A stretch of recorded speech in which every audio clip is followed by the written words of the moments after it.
¿Y tú? ¿A qué le temes?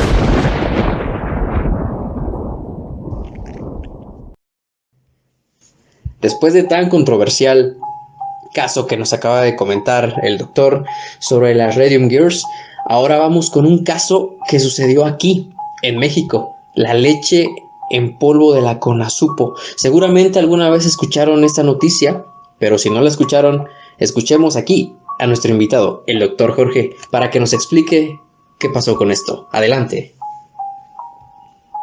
Gracias. México lindo. Es una historia donde es una historia bastante, no sé cómo decirlo, pintoresca, mística, como mágica, diría Juan Rulfo, de este realismo mágico que México vive, ¿no? Sí. Hay corrupción, hay ciencia, hay funcionarios y hay muchas cosas, todo, ¿no? Buenas y malas. Bueno, pero venga, vamos a hacerlo y vamos a ver si a la gente le gusta esto, que hay una investigación. Esta investigación es un poquito más profunda y hay algunos datos bastante curiosos de esta historia que les vamos a platicar, porque hay personajes muy conocidos y hay personajes que tuvieron relevancia hace pocos años. Entonces, pues qué bueno que se den a conocer estas situaciones donde estos personajitos tuvieron sus que veres. Su participación ahí. Bueno, adelante. Claro. Bueno, pues era el año de 1987 y el presidente de la Madrid reconocía el narcotráfico como un problema de carácter nacional. Lo que él no sabía es que ese no sería uno de los mayores problemas de su sexenio. Apenas un año atrás, una explosión en la central nucleoeléctrica de Chernóbil liberó enormes cantidades de material en la atmósfera. Así como en el episodio pasado, el material radiactivo pues, mucha energía y por supuesto genera problemas. Entonces, este material que es cesio-137, cesio-104, iridio-131 y estaño 90. Es importante porque estos materiales fueron los que causaron un efecto dominó más a todo el mundo. Por supuesto. Las partículas radiactivas se extendieron rápidamente por Europa y Asia, pero fue por una razón bastante natural, bastante lógica, que no se alcanzaría a visualizar en aquel entonces. ¿Cuál fue? Lo que sucedió es que cuando se genera esta explosión del reactor nuclear de Chernóbil, que la explosión se da a causa de la arquitectura del reactor. Entonces esta explosión lo que hace es que expulsa todo el material radiactivo hacia la atmósfera, como hemos visto en las imágenes de las bombas de hongo, de las bombas atómicas que generan un hongo, y pues bueno, esta explosión generó que se hiciera todo el material radiactivo hacia arriba, un boom, básicamente. Okay. Entonces lo que sucede es que este material radiactivo se va a la atmósfera, y la atmósfera tiene su propia dinámica. O sea, la atmósfera comienza a recorrer nubes que quizás estaban en otro país y ahora ya están aquí. Por ejemplo, el polvo a veces está en Brasil el polvo que lleva nutrientes a la selva del Amazonas viene del Sahara, de los desiertos del Sahara. Entonces, todo el planeta está interconectado por la atmósfera. Entonces, las fuertes lluvias generaron que estos elementos que se habían ido a la atmósfera, estos elementos radiactivos, se precipitaran. Y ahora que se precipitan, pues básicamente estaba lloviendo, lluvia radiactiva, en algunos países, como el caso de Irlanda. En Irlanda del Norte se empezó a detectar lluvia con materiales radiactivos, pero aquí, ¿cuál es el problema? El cesio-137 tiene una afinidad o es muy bueno para combinar con el cloruro que contiene la clorofila. ¿Y en dónde podemos encontrar la clorofila? En todas partes. En las plantas. Sí. Y básicamente en las plantas, y claro, en todas partes. En las plantas, y pues los pastizales de Irlanda del Norte estaban básicamente contaminados con cesio-137. Y aquí viene el ciclo de la naturaleza a hacerse presente. ¿Qué es lo que comen las vacas? Pues pasto. El pasto que estaba en las praderas. ¿Y qué producen las vacas? Pues leche. Y literal, se encontraban estos elementos radiactivos en la leche que generaban las vacas. Pero esto fue a causa de la lluvia radiactiva que generó la explosión del reactor nuclear. Y por ejemplo, cuando se presentó eso, las vacas no empezaron a morir por la radiación, por el pasto que consumían que tenía elementos radioactivos. La parte de la radiación afecta de forma distinta a los diferentes tipos de organismos. Qué interesante. Esto es parte de la rama que les mencionaba, que es la radiobiología. Sí, claro, porque inclusive hay hongos que se comen la radiación. Hay algas que comen radiación. Hay hasta bacterias que se comen la radiación. Entonces, como dentro de los mismos organismos biológicos de la naturaleza hay algunos que hasta les gusta la radiación. Pues entonces a esto que sucedió se le conoce como una contaminación de la cadena heterotrófica, porque pues ahora algo que nosotros comemos como humanos ha sido contaminado. Entonces el transcurso de la naturaleza hasta aquí va puro, no ha sido interrumpido por nada. Todo esto ha sido algo meramente natural. Ahora la pregunta aquí que creo que nos tenemos que hacer todos es: ¿cómo llegó la leche radiactiva desde el norte de Irlanda al desayuno de miles de mexicanos? Sí, ¿cómo pasó eso? El gobierno mexicano, a través de la antigua o la extinta CONASUPO, era la Compañía Nacional de Subsistencias Populares, en convenio con la empresa Irish Dairy Board, que hoy se llama empresa Ornua, acordaron la compra de 40,000 toneladas de leche descremada en polvo proveniente del norte de Irlanda. Ok. La leche en polvo arribaría el 13 de junio de 1987 al puerto de Veracruz. Esta leche sería distribuida por la CONASUPO con niveles de radiación 10 veces mayores a los permitidos por la Organización Mundial de la Salud en consumibles lácteos. Aquí una cosa importante. Mencionas que, permiten ciertos niveles de radiación. ¿Por qué permiten eso? Claro, porque, por ejemplo, tenemos un alimento que contiene radiación, es el plátano. Entonces, como les comentaba, el plátano tiene potasio, y el potasio tiene muchas formas que son... se le conoce como abundancia y también como especies. Entonces, por ejemplo, el potasio estable que se encuentra en el plátano es más abundante que las otras especies más raras. Pero, a pesar de que no son tan abundantes sus otras especies, hay unas partes que son radiactivas del plátano. Es una de las especies del potasio no tan abundantes, pero sí lo significativo, como para, por ejemplo, si te lo pones en una mochila y quieres cruzar el detector de un aeropuerto internacional, empezará a sonar la alerta de radiación en ese detector. ¿Por qué? Porque el plátano tiene el suficiente material radiactivo como para activar una alerta de ese estilo. Entonces, plátano, si van al aeropuerto, no lleven. Para nada, a menos que quieran que los revisen a fondo. A fondo, exactamente. Sí, no se los recomiendo. Sí. Pero el hecho de que tenga material radioactivo, pues no lo hace un elemento o una fruta bastante mala, ¿no? O sea, al contrario, es bastante buena. Y muchas cosas de la naturaleza son radioactivas, así como el suelo que está por el que pasamos todos los días, y muchas otras cosas. Simplemente nuestra evolución nos llevó a soportar cierto nivel base de radiación. Así como en algunas ciudades soportan cierta calidad de aire ya por tradición, pues igual la radiación con el cuerpo humano. Pues este fenómeno lo reporta la Organización Mundial de la Salud y dice, bueno, lo que les podremos permitir es tanto de radiación, pero no se pasen de ahí. ¿Por qué? Porque si se pasan, vienen efectos adversos en el cuerpo. Cosa que no le importó al gobierno mexicano, claramente, ya que cuando introdujeron estas más de 40,000 toneladas de leche en polvo contaminadas, empezaron a poner en riesgo a la población mexicana. Pero pero todo lleva un orden.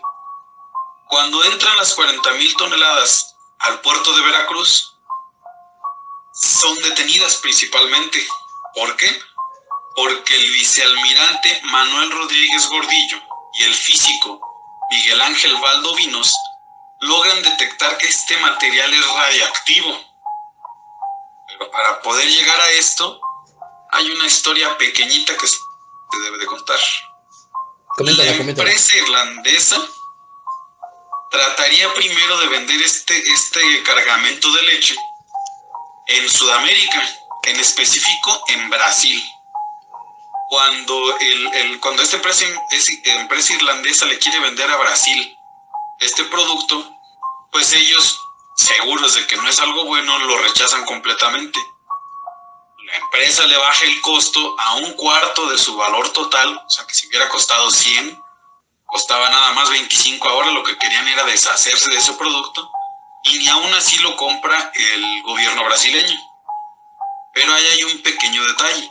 El embajador de México en ese entonces, Antonio González Quintanilla, embajador de México en Brasil, se entera de la oferta que hace la empresa Ornua o Irish Dairy Board a Brasil y dice: si ellos no la quieren, nosotros sí lo queremos. Entonces se llevan el material o todo este producto al puerto de Veracruz por primera vez, donde, como ya les comentaba, el vicealmirante Manuel Rodríguez Gordillo y el físico Miguel Ángel Valdovinos lo detectarían que es radioactivo, pero la historia no termina ahí. Eso justamente te iba a comentar. Si lo detectaron, entonces, ¿cómo llegó a la mesa de las autoridades mexicanas? Cuando lo detecta el vicealmirante, con el físico, lo detectan, dan aviso a las autoridades y en un esfuerzo bastante discreto de las autoridades, lo sacan del puerto de Veracruz, así como diciendo: ya no lo queremos. Pero pues sabemos que la corrupción puede más muchas veces. Entonces se llevan el cargamento del puerto de Veracruz hasta el puerto de Tampico. Y como en Tampico nadie estaba avisado de que ese cargamento era radioactivo, por Tampico entró a México toda la leche radioactiva de la Conasupo. Una vez que entra por el puerto de Tampico a México, es distribuida a todas las tiendas de Conasupo del país. Y ahí empieza la distribución y todo se va. Continúa, por favor. Sí, ahí empieza la distribución y empieza una serie de sucesos bastante malos para la sociedad mexicana de aquel entonces.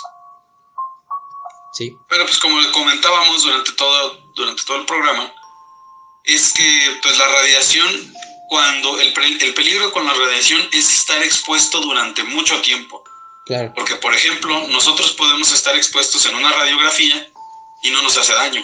Pero si estamos constantemente expuestos a la radiación, podemos desarrollar algún tipo de cáncer, ya sea de tiroides, leucemia, osteosarcoma, hasta algún otro tipo de enfermedades como quemaduras por radiación. Bueno, pero para poder asegurar todo esto tiene que haber algún estudio científico que lo avale, que diga si sucedió, no sucedió, la leche si estaba mala o no. Y bueno, pues en un estudio realizado por la Universidad de Uppsala en Suiza, el doctor Robert Wallinder encontró un incremento en incidencia de cáncer en los poblados que fueron expuestos a la radiación de cesio-137 alrededor del reactor de Chernobyl. ¿Esto qué quiere decir? Que los pueblos que estaban a un lado, a muchos les dio cáncer, con el mismo isótopo radiactivo, el mismo isótopo que encontraríamos después en la leche que estaban trayendo a México. ¿Y qué pasó después? Es una cosa bastante mala. Bueno, en una entrevista, la doctora Cárdenas dice que la incidencia de cáncer infantil aumentó 300% en la década de 1987 a 1997, al grado que se calcula que la afectación anual es de 900 niños, de los cuales el 30% muere. Qué fuerte está eso.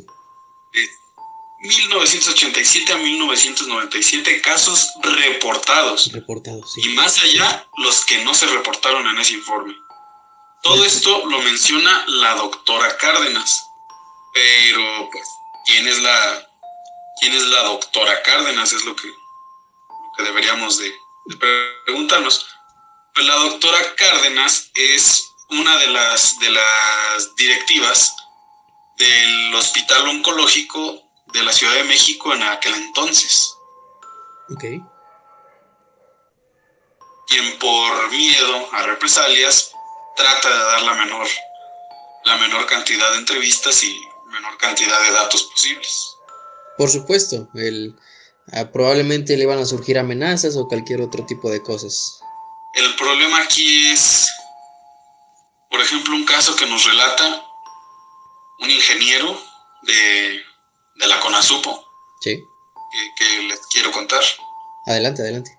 Los efectos suelen presentarse hasta años después, como es el caso de Maribel Torres, hija del ingeniero Teodoro Torres. El ingeniero, en entrevista con Grupo Imagen, comenta que él tuvo la oportunidad de conocer los laboratorios de la CONASUPO. Siempre los encontró en buen estado y por esta razón decidió alimentar a su hija con la leche de la CONASUPO.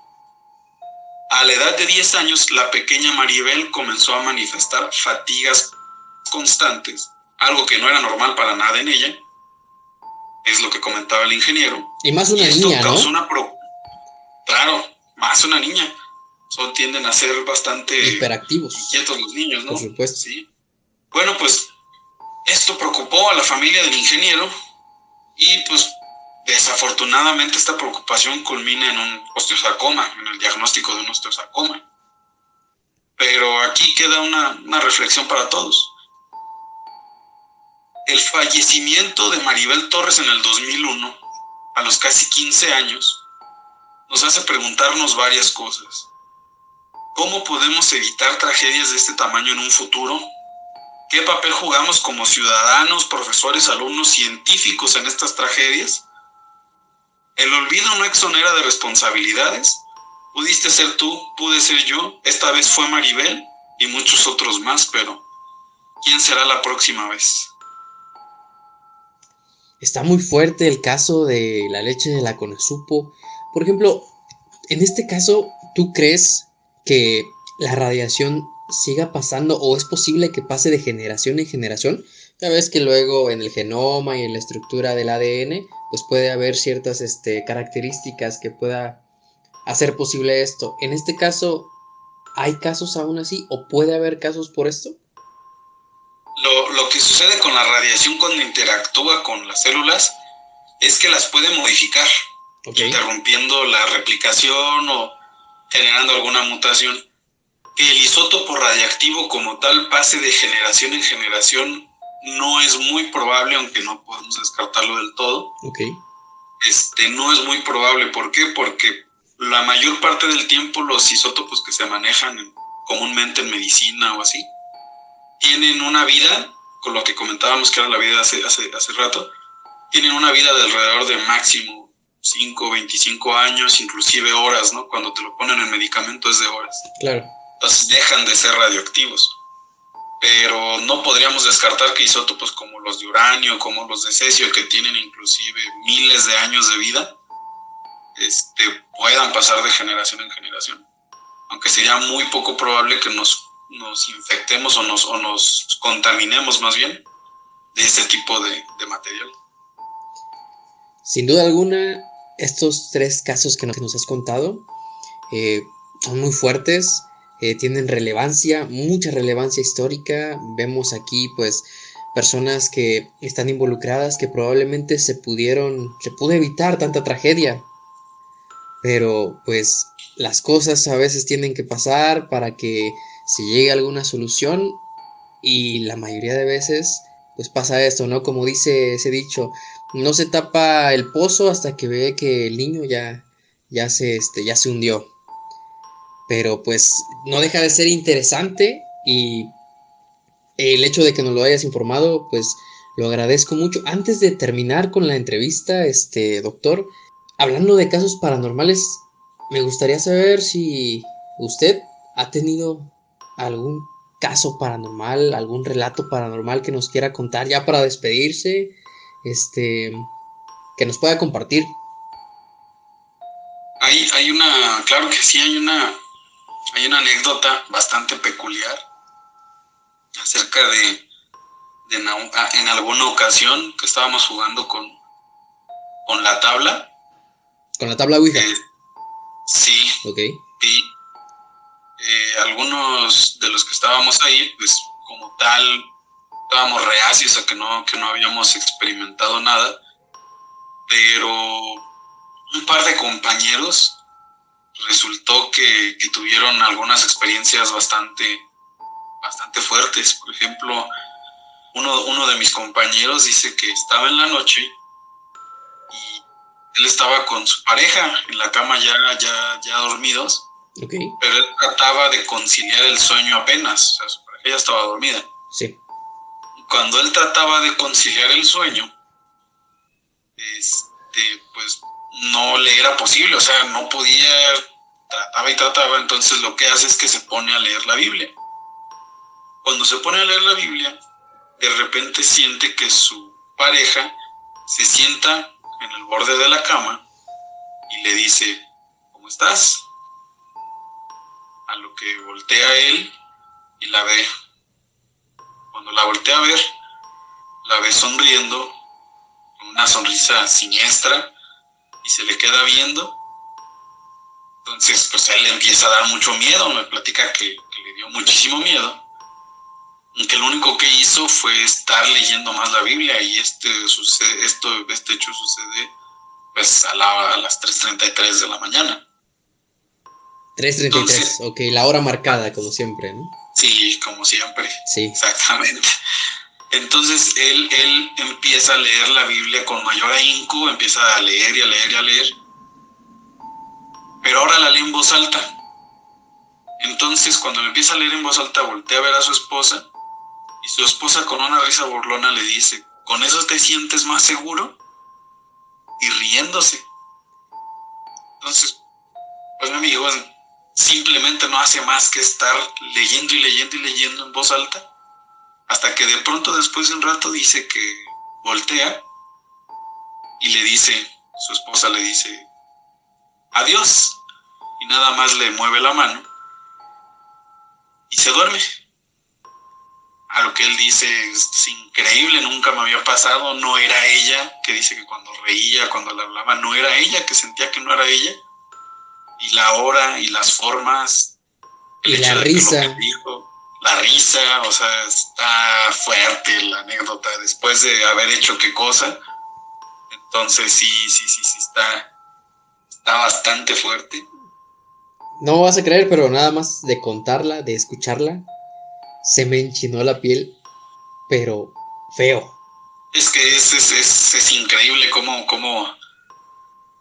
se ven varias cosas ahí. Por ejemplo, que esta forma que toma la esposa se vea o se sienta conflictuada con el hecho de que él lea la Biblia, es algo fuerte. Bastante fuerte, bastante fuerte. Y el otro caso del otro amigo,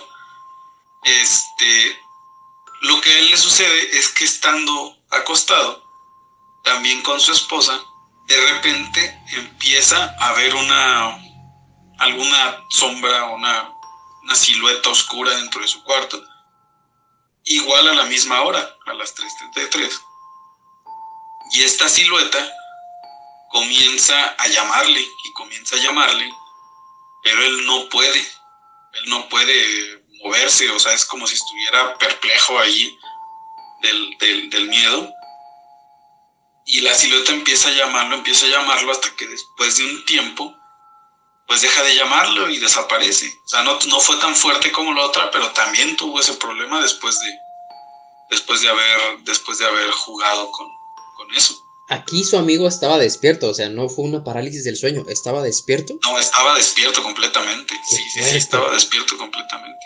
Vale la pena mencionar una última cosa. Este amigo de hace poquito, lo supe como una semana y media más o menos, le acaba de suceder un pequeño accidente, bueno, no accidente, sino tuvo igual en su cuarto, estaba acostado y tuvo la parálisis de medio cuerpo. Entonces es un literal, se le paralizó medio cuerpo, como a los que les da esclerosis, pero no tiene antecedentes ni enfermedades genéticos ni familiares o de entorno que le haya podido llevar a una esclerosis. Entonces es algo fuerte Es algo acerca fuerte. de eso. Y lo relaciona con lo que le había pasado anteriormente y también con el jugar la Ouija, ¿cierto? Sí, completamente, porque es una persona que goza de mucha salud. Qué fuerte están todos los casos que nos comentó, este caso también de sus amigos. Pues excelente entrevista, doctor. Muchas gracias por su tiempo, por estar aquí compartiendo con nosotros. ¿Nos quiere dejar sus redes sociales para que lo sigan aquí nuestra audiencia? Adelante, la dejamos ahí en la descripción. Pues muchas gracias por su tiempo. Espero que en algún momento de más adelante nos pueda volver a compartir algunas otras historias con ciencia. Si usted está en su disponibilidad, por supuesto. Claro que sí, cuando gusten y podemos ponernos de acuerdo, y pues qué mejor que tener ese tipo de reflexiones y ver dónde sí, dónde no puede fallar la ética en el aspecto científico y en el aspecto experimental más que nada. Pues perfecto, muy bien, muchas gracias, doctor. Pues aquí terminamos la entrevista con el doctor Jorge. Ahí están sus redes sociales en la descripción para que lo sigan. Comenten, escriban en los comentarios qué les ha parecido estas historias que nos compartió el doctor. Y si les ha gustado, suscríbanse, divulguen esto que es muy interesante.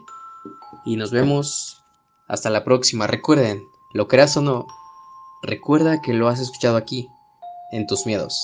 Hasta la próxima.